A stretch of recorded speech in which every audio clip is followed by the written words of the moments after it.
Good morning, students. Welcome to another video of Design of Machine Element. આપણો subject છે diploma mechanical એન્જિનિયરિંગમાં 5th સેમેસ્ટરમાં design of machine element. એમાં આપણે start કર્યું હતું chapter number 3 design of machine element subjected to bending. એમાં આપણે જોઈ ગયા હતા કે લીવર કોને કહેવાય. આપણે લીવરનું ક્લાસિફિકેશન જોઈ ગયા હતા. લીવરના ક્લાસિફિકેશનમાં બી આપણે જોઈ ગયા હતા કે classification based on position of fulcrum, કે ફલ્ક્રમની પોઝિશન છે એના પર એનું ક્લાસિફિકેશન કયા ફોર્મમાં થવાનું, તો ફર્સ્ટ ઓર્ડર, સેકન્ડ ઓર્ડર અને થર્ડ ઓર્ડરના ફોર્મમાં. પછી આપણે જોઈ ગયા હતા classification of lever based on number of fulcrum. એમાં આવે સિમ્પલ લીવર આવે અને કમ્પાઉન્ડ લીવર આવે. હવે આજના લેક્ચરમાં આપણે જોવાના છે classification of lever based on application, કે એના એપ્લિકેશનના પ્રમાણે ક્લાસિફિકેશન કઈ રીતે થાય છે. તો બે ટાઈપમાં ક્લાસિફિકેશન થાય, હેન્ડ લીવર અને ફૂટ લીવર. બરાબર. In many machines and equipment, depending on their operating mechanism, the lever element are often operated either by hand or foot. કે આપણે મશીન ઇક્વિપમેન્ટ કેવું છે, બરાબર, એની મેકેનિઝમ કેવી છે એના આધારે આપણે મશીનમાં જે લીવરનો એલિમેન્ટ છે એને ઓપરેટ કરવા માટે શું કરીએ, કાં તો હાથથી ઓપરેટ કરીએ કાં પછી કાંથી પગથી ઓપરેટ કરીએ. Sometimes in some mechanical system both hand operated and foot operated levers are used. અમુક જે મેકેનિઝમ્સ છે ને મશીન્સ છે, બરાબર, મિકેનિકલમાં, હવે એમાં શું થાય કે આપણે હેન્ડ અને ફૂટ બંનેથી યુઝ કરવું પડે. આ ફિગરમાં આપણને બતાવ્યા છે હેન્ડ લીવર્સ અને ફૂટ લીવર્સ. બરાબર. તો ફર્સ્ટ વન છે આપણું અહીંયા દેખાય છે હેન્ડ લીવર, જે કઈ જગ્યાએ યુઝ છે, આપણે રેલવે ક્રોસિંગમાં જે પાટા છે, જે રેલ આવે એ લોકોને ચેન્જ કરવા માટે પહેલા યુઝ થતા હતા. હવે તો ડાયરેક્ટ સ્વિચ યુઝ થવા છે. સ્વિચ યુઝ થાય છે કે જે બટન ઓપરેટેડ છે. બરાબર. તો બટન દબાવો એટલે શું થવાનું, તમારી ટ્રેક ચેન્જ થઈ જવાની. પછી તમે જે રિક્ષામાં તમે જે સ્ટાર્ટ કરવા માટે જે હેન્ડલ આવે છે એ બી એ શું છે, હેન્ડ ઓપરેટેડ લીવર છે. પછી તમે જે બ્રેક દબાવો, બરાબર, બ્રેક દબાવો અને પછી વાલ ઓપન કરો અને ક્લોઝ કરો, એ બધા શું છે, હેન્ડ ઓપરેટેડ લીવર્સ છે. પછી આપણા ફૂટ લીવર્સ, કે જે તમે ગાડીમાં જોઈ શકો છો, બરાબર, બ્રેક મારવા માટે તમે યુઝ કરો, બરાબર, ટુ વ્હીલમાં. પછી ફોર વ્હીલમાં એક્સિલેટર, બ્રેક અને ક્લચ ધંધો કયા છે, આપણા ફૂટ ઓપરેટેડ લીવર્સ છે. બરાબર. ખબર પડી ગઈ હેન્ડ ઓપરેટેડ લીવર્સ અને ફૂટ ઓપરેટેડ લીવર્સમાં. ચલો પછી different types of vices, material handling equipment, two-wheelers and four-wheelers vehicles, machine tools are often operated by hand and foot. શું કીધું કે બહુ બધા વાઇસ છે. આપણે જે જોઈ ગયા તમે જે વર્કશોપમાં જોઈ ગયા હતા વાઇસ બધા, કે જેના કારણે આપણે શું કરીએ, વર્કપીસને હોલ્ડ કરીએ, એ બધા કયા આવે, હેન્ડ ઓપરેટેડ આવે.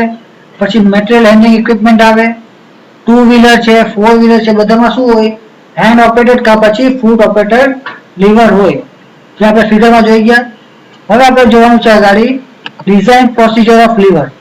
કે આપણે લીવરને જો ડિઝાઇન કરવું હોય એના માટે આપણે કયા કયા સ્ટેપ્સ ફોલો કરવા પડે.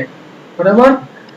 As per usual design procedure, levers are also designed based on various types of load acting on them and their possible failure. શું કીધું કે આપણે જે જનરલી ડિઝાઇન કરતા હતા કોના પર કરીએ, કે મારા એલિમેન્ટ પર કયા ટાઈપનો લોડ લાગે છે એના બેઝ પર થાય, અને બીજું કે એનું ફેલિયર કયા થવાનું છે, એના ફેલિયર થવાના ચાન્સ કયા છે એના પરથી આપણે એનું ડિઝાઇન કરીએ. તો following steps are followed for the design of lever. તો આપણે લીવરની ડિઝાઇન કરો તો નીચેના સ્ટેપ્સને ફોલો કરવું પડે. સ્ટેપ નંબર 1 છે material for the lever has been selected based on its cost and type of application. કે આપણે કયું મટીરિયલ સિલેક્ટ કરવાના છે લીવર બનાવવા માટે એ કોના પર ડિપેન્ડ થવાનું છે, એ મટીરિયલના કોસ્ટ ઉપર અને આપણા એપ્લિકેશન ઉપર. Cast iron, cast steel, mild steel અને forge steel materials are considered to be more suitable for lever. તો લીવર બનાવવા માટે બધાથી સારા મટીરિયલ કયા કયા છે, કાસ્ટ આયર્ન, કાસ્ટ સ્ટીલ, બરાબર, માઇલ્ડ સ્ટીલ અને ફોર્જ સ્ટીલ. આ બધા શું છે, એવા મટીરિયલ છે કે જે આપણે લીવર બનાવવા માટે યુઝ કરીએ. For the given type of lever, based on the load applied, required effort and the resultant force are on the fulcrum is determined. શું કીધું કે લીવરને ડિઝાઇન કરવા માટે આપણે જે ટાઈપનું લીવર આપ્યું છે એના માટે શું કરવું પડે આપણે કે કેટલો લોડ લાગે છે એ જોવું પડે, કેટલો ઇફર્ટ આપણે લગાવવાનો છે અને આપણે રિઝલ્ટન્ટ ફોર્સ શું મળે છે એ ફાઇન્ડ આઉટ કરવું પડે. For angular lever having angle theta between the arms, the resultant reaction R due to the force on the arm is determined according to the law of parallelogram of forces. હવે આપણે જો resultant ગોતવું હોય angular liver માટે કે જેના વચ્ચે angle કેટલો છે થીટા છે, તો એના માટે આપણે શું કરવું પડે, પેરેલેલોગ્રામ ઓફ ફોર્सेस નો લો લગાવવો પડે અને આની વેલ્યુ આપણને શું મળશે R = w² + p² + 2wp cos θ, જે આપણે સ્ટ્રેન્થ ઓફ મટીરીયલ સબ્જેક્ટમાં ભણી ગયા હતા લો ઓફ પેરેલેલોગ્રામ ઓફ ફોર્सेस માં કે બે ફોર્સ લાગતો હોય એના વચ્ચે જો રિઝલ્ટન્ટ ફાઇન્ડ કરવો તો એના માટે શું ફોર્મ્યુલા આવવાની R = w² + p² + 2wp cos θ, where W and P are the forces on the arms, કે W અને P એટલે શું છે મારા આર્મ્સ પર લાગતો ફોર્સ. પછી થર્ડ વન રિઝલ્ટન્ટ ફોર્સ ગોતીશું. પછી થર્ડ વન શું ગોતવાનું આવે, the dimension of the fulcrum pin are determined based on the resultant reaction acting on the pin. મારા ડાયમેન્શન ઓફ પિન ગોતો હોય તો કેના પરથી ફાઇન્ડ આઉટ કરશું કે મારો જે રિઝલ્ટન્ટ રિએક્શન લાગે છે પિન ઉપર એના ઉપરથી. એમાં લેન્થ ઓફ પિન L = શું આવે 1.25 d, બરાબર. મારા પિન ની લંબાઈ કેટલી હોય એપ્રોક્સિમેટ બાય કેટલું આવે L = 1.25 d, જ્યારે કે d એટલે શું છે મારું ડાયામીટર ઓફ પિન. હવે ફિગરને રિફર કરતા શું થાય, considering bearing failure of pin. હવે શું કરીએ કે મારા પિનનું બેરિંગ ફેલિયર થાય છે એના પછી શું ફોર્મ્યુલા આવે R = dL × PB, કે PB એટલે શું છે મારું અલાઉએબલ બેરિંગ પ્રેશર ઓફ પિન. હવે પિન માટેનો અલાઉએબલ બેરિંગ પ્રેશર છે મારો PB, તો R = શું થવાનું dL × PB, બરાબર, based on bearing failure. Based on allowable pin dimension, the pin is checked for possible shear failure. હવે આપણને પિનનો ડાયામીટર મળી ગયો, લેન્થ મળી ગયો. હવે આપણે પિનને ચેક કરશું શિયર ફેલિયરમાં. તો પિનનો પર શું થવાનું છે, ડબલ શિયર થવાનું છે. તો R = 2 × π/4 d² × τ, બરાબર, π/4 d² × τ. R ની વેલ્યુ મળી આપણને ઇક્વેશન. હવે આમાંથી આપણે શું કરવાનું છે, ટાઉ ની વેલ્યુ ફાઇન્ડ આઉટ કરવાની છે, બરાબર. આપણે ઇન્ડ્યુસ સ્ટ્રેસ ગોતવાનો છે પિન ઉપર ટાઉ, બરાબર. ને આ શું છે આપણો અલાઉએબલ શિયર સ્ટ્રેસ. જો મારા શિયર પિન છે તે સેફ હોવું જોઈએ એના માટે શું થવું જોઈએ, ટાઉ ની વેલ્યુ છે તે less than or equal to કેટલી આવવું જોઈએ અલાઉએબલ શિયર સ્ટ્રેસ જેટલું. પછી pin is also check for possible failure in bending. હવે બેન્ડિંગ ના ફેલિયર માટે બી ચેક કરવામાં આવે. MB = Z × સિગ્મા B, ને આમાં સિગ્મા B ની વેલ્યુ છે તે મારા અલાઉએબલ બેન્ડિંગ સ્ટ્રેસ કરતા ઓછી આવી જોઈએ, બરાબર. સમજ પડી ગઈ ડિઝાઇન પ્રોસિજર ઓફ આપણા લીવરમાં. હવે આપણે આગળ નેક્સ્ટ જોવાના છે design of bell crank lever. શું છે design of bell crank lever. The lever arms of the bell crank lever are at an angle of 90 degree to each other. આ જે લીવર આર્મ છે બરાબર બેલ ક્રેન્ક લીવરમાં એ શું થવાના છે એકબીજાને 90 ડિગ્રીના એંગલ હોવાના છે. Bell crank lever are used in railway signal mechanism. શું કીધું, બેલ ક્રેન્ક લીવર છે તે રેલવે સિગ્નલ મેકેનિઝમમાં યુઝ થાય. In the construction of Hartnell governor, Hartnell ગવર્નરના કન્સ્ટ્રક્શનમાં યુઝ થાય. ઇન એક્ચ્યુએટિંગ મેકેનિઝમ્સ એક્સેટ્રા, બરાબર. એક્ચ્યુએટિંગ મશીન્સ છે એ બધામાં યુઝ થાય આપણો bell crank lever. The design of bell crank lever is done on the same way as design procedure for lever discussed earlier. હવે આના પહેલા આપણે લીવરની ડિઝાઇન પ્રોસિજર જોઈ ગયા એના પ્રમાણે બેલ ક્રેન્ક લીવરનું ડિઝાઇન કરવામાં આવે છે. હવે આપણે ડિઝાઇન પ્રોસિજર બેલ ક્રેન્ક માટે સમજવા માટે શું કરી જાય એક્ઝામ્પલ જોઈ જાય. તો આપણે એક્ઝામ્પલ છે example number 3.1. A bell crank lever is to be designed to lift the load of 10 kilonewton. શું કીધું કે મારે એક લીવરની ડિઝાઇન કરવાની છે કે જેના હેલ્પથી મારે શું કરવાનું છે 10 કિલોન્યુટનનો લોડ ઉચકવાનો છે. Acting at the short arm of the lever. શું કીધું આ જે 10 કિલોન્યુટનનો લોડ લાગે છે તે શું લાગે છે શોર્ટ આર્મ પર લાગે છે. શોર્ટ આર્મ એટલે કે નાના લંબાઈ વાળા આર્મ ઉપર. The length of the short and long arm are 500 ને 750 mm. શોર્ટ આર્મ અને લોંગ આર્મ બંનેનું ડિસ્ટન્સ આપી દીધું આપણને 500 mm અને 750 mm. Allowable shear stress and tensile stress for lever and pin material is 60 Newton per mm square અને 80 Newton per mm square. શું કીધું કે પરમિસિબલ સ્ટ્રેસ શિયર સ્ટ્રેસ જે છે બરાબર અલાઉએબલ એ આપણને આપ્યો અને અલાઉએબલ ટેન્સાઇલ સ્ટ્રેસ આપેલો છે આપણને બરાબર પિન મટીરીયલ માટે 60 અને 80. પછી allowable bearing pressure for pin material is 8 Newton per mm square. કે અલાઉએબલ બેરિંગ પ્રેશર કેટલો આપેલો છે 8 Newton per mm square આપેલો છે. Determine the dimension of the fulcrum pin. For pin L by D is equal to કેટલું છે 1.25. બરાબર. હવે શું જોઈએ આપણે આમાં એક્ઝામ્પલ પહેલા સમજી જાય શું કહેવા માંગે છે કે મારે 10 કિલોમીટરનો લોડ ઉચકવાનો છે કે જે શોર્ટ આર્મ પર લાગે છે. પછી શોર્ટ આર્મ અને લોંગ આર્મનું ડિસ્ટન્સ આપી દીધું બરાબર. તો હવે આપણે આ ડાયમેન્શન ગોતવાના છે. તો ડાયમેન્શન ગોતવા પહેલા મારે શું કરવું પડે રિઝલ્ટન્ટ ફાઇન્ડ આઉટ કરવું પડે. પણ રિઝલ્ટન્ટ માટે શું જોઈએ આપણે લોડ અને પી ઇફર્ટ બંનેની વેલ્યુ આપણે જોઈએ. આપણને ખાલી લોડની વેલ્યુ આપેલી છે તો પી કઈ રીતે ફાઇન્ડ આઉટ કરવાનું એ આપણે જોવાનું છે. પછી આર ફાઇન્ડ કરવાનું છે. પછી આપણે ફલ્ક્રમ પિનના ડાયમેન્શન્સ ફાઇન્ડ આઉટ કરવાના છે. ચલો પહેલા ફિગર સ્ટડી કરી જાય. તો ફિગરમાં આપણને આપેલું છે કે શોર્ટ આર્મ મતલબ કે નાની લંબાઈ વાળા હાથ ઉપર મારે 10 કિલોમીટરનો લોડ લાગે છે. તો 500 mm વાળા હાથ પર મેં શું કરું અહીંયા 10 કિલોમીટર બતાવું.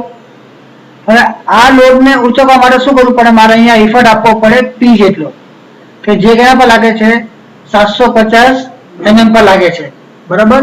તો હવે આપણે પી કઈ રીતે ફાઇન્ડ આઉટ કરશું.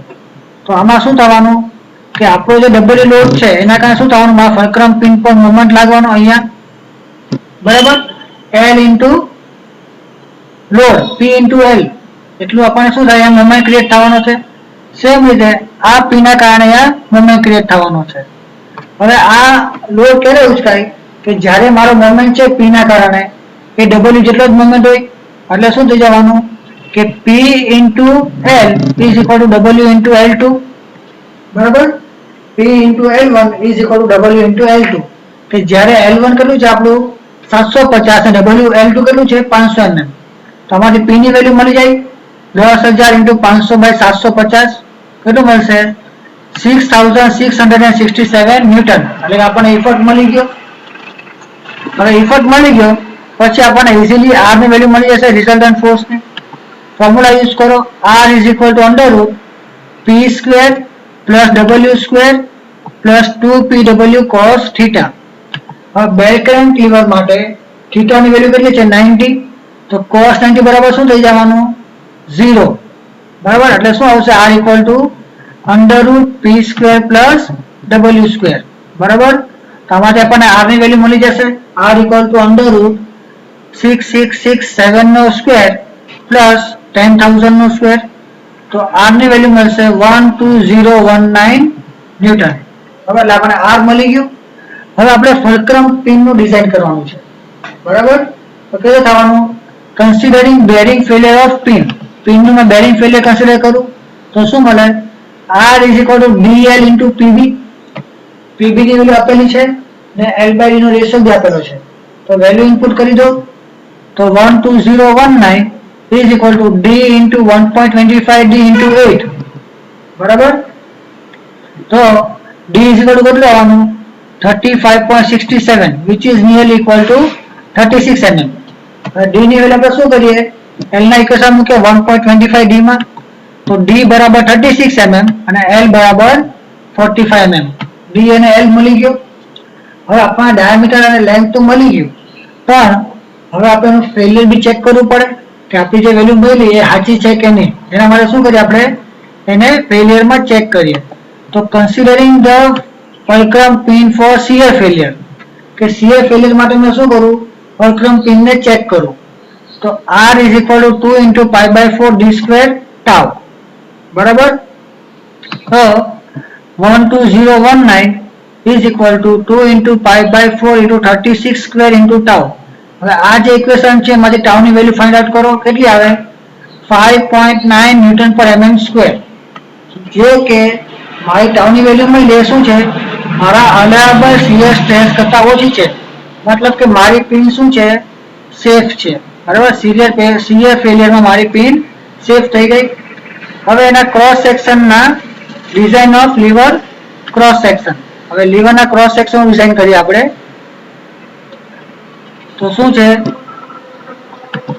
કે here the rectangular shape of cross section is assume. આપણે શું અઝ્યુમ કરીએ કે મારો જે આર્મ છે એ રેક્ટેંગ્યુલર ક્રોસ સેક્શનમાં છે, બરાબર, h ઇન્ટુ b માં.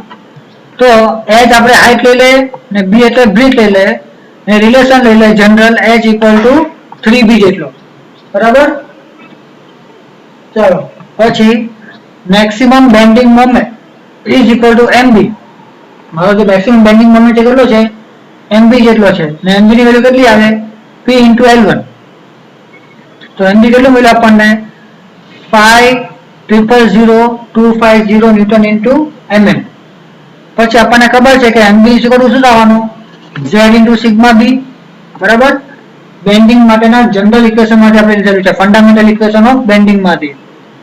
તો શું થવાનું, mb ની વેલ્યુ પુટ કરો તો 5,00250 is equal two z into 80. આપણને પરમિસિબલ બેન્ડિંગ સ્ટ્રેસ આપેલો જ છે. તો z ની વેલ્યુ કેટલી મળી, 64503.125 mm ક્યુબ. પછી આપણને ખબર છે કે રેક્ટેંગ્યુલર ક્રોસ સેક્શન માટે z ની વેલ્યુ શું આવે, 1/6 bh સ્ક્વેર. તો લખાય z equal to 1/6 bh square. તો 1/6 ઇન્ટુ b ઇન્ટુ 3b નો સ્ક્વેર, તો z equal to 3/2 b cube. એમાંથી b ની વેલ્યુ ફાઇનલ પર કેટલી મળવાની, 35 mm, બરાબર. ને આપણને ખબર છે h ઇક્વલ ટુ શું થવાનું, 3b. તો 3 ગુણ્યા 35 105. તો for lever b is equal to 35 અને h ઇક્વલ ટુ 105. સમજ પડી ગઈ. બેલ ક્રેન્ક લીવરનો એક્ઝામ્પલ આપણે કેવી રીતે સોલ્વ કર્યો, કેવી રીતે એનું પ્રોસિજર જોઈ ગયા. હવે આમાં કોઈને બી કોઈ બી ડાઉટ હોય કે બી પ્રોબ્લેમ હોય મને મેસેજ કરો, કોલ કરો. વિડીયોને લાઈક અને શેર કરો અને ચેનલને સબસ્ક્રાઇબ કરો. Thank you for watching this video.